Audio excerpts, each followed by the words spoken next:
كفاني علم ربي. السلام علیکم ورحمۃ اللہ۔ امید ہے کہ تمام ناظرین خیر و عافیت سے ہوں گے۔ آج کی ویڈیو ڈالنے کا مقصد یہ ہے تاکہ ہمیں پتہ چل جائے کہ قربانی کے اندر حصہ ہمیں کس طرح ڈالنا چاہیے، کیونکہ پچھلے سال ایک جگہ ذبح کرنے کے لیے جانا ہوا اور جب دعا پڑھنے کے لیے نام بولا جاتا ہے، نام پوچھا تو اس شخص نے کہا کہ میرے بچے کا نام لے لینا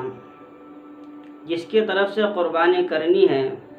میں نے ان سے مسئلہ بتایا کہ جو آدمی گھر کا ذمہ دار ہوتا ہے، گھر کا بڑا ہوتا ہے، جو ذمہ دار کہلاتا، اسی پر قربانی واجب ہوتی ہے، بچوں پر قربانی واجب نہیں ہوتی ہے، نہ لڑکیوں پر نہ بیوی پر۔ اگر بیوی کے پاس اتنا مال ہے جو صاحب نصاب بن جائے تب تو اس پر قربانی واجب ہوگی۔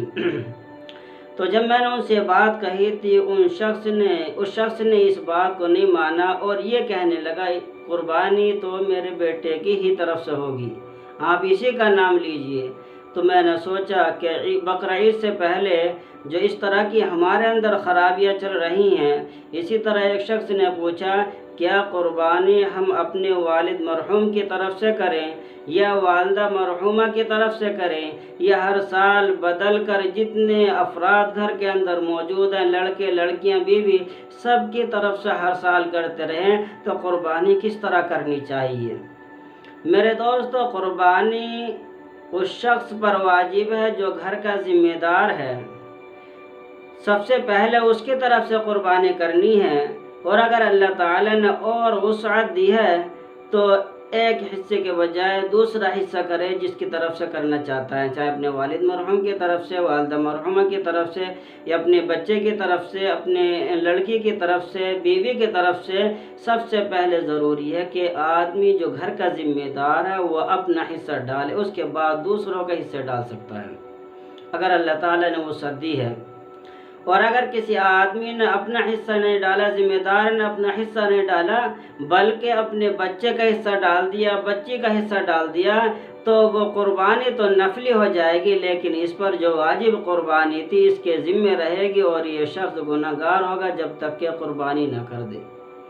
تو میرے دوستو، اس طرح کی ہمارے علاقے میں بہت زیادہ خرابیاں چل رہی ہیں کہ لوگوں کو مسئلے مسائل کا علم نہیں ہے، لوگ پوچھتے بھی نہیں اور اس طرف کوئی توجہ نہیں دیتے، اس لیے بتانا ضروری سمجھا تاکہ ہر شخص کو معلوم ہو جائے قربانی کے ایام کے آنے سے پہلے کہ ہمیں قربانی کس طرح کرنی چاہیے۔ ہر آدمی اپنے گھر کا جو ذمہ دار ہے وہ اپنی طرف سے پہلے قربانی پیش کرے، اس کے بعد جو دوسرے لوگوں کا افراد کا حصہ ڈالنا چاہتا ہے تو دوسرا حصہ لے، دوسرا بکرا لے، جو جانور کرنا چاہتا ہے اس کے اندر حصہ لے سکتا ہے، لیکن اول سب سے پہلے ضروری یہ ہے کہ اپنا حصہ ڈالے، جو گھر کا ذمہ دار ہے اس کو کرنا ضروری ہے۔ اگر اس نے نہیں کی تو علم ربي من سؤالي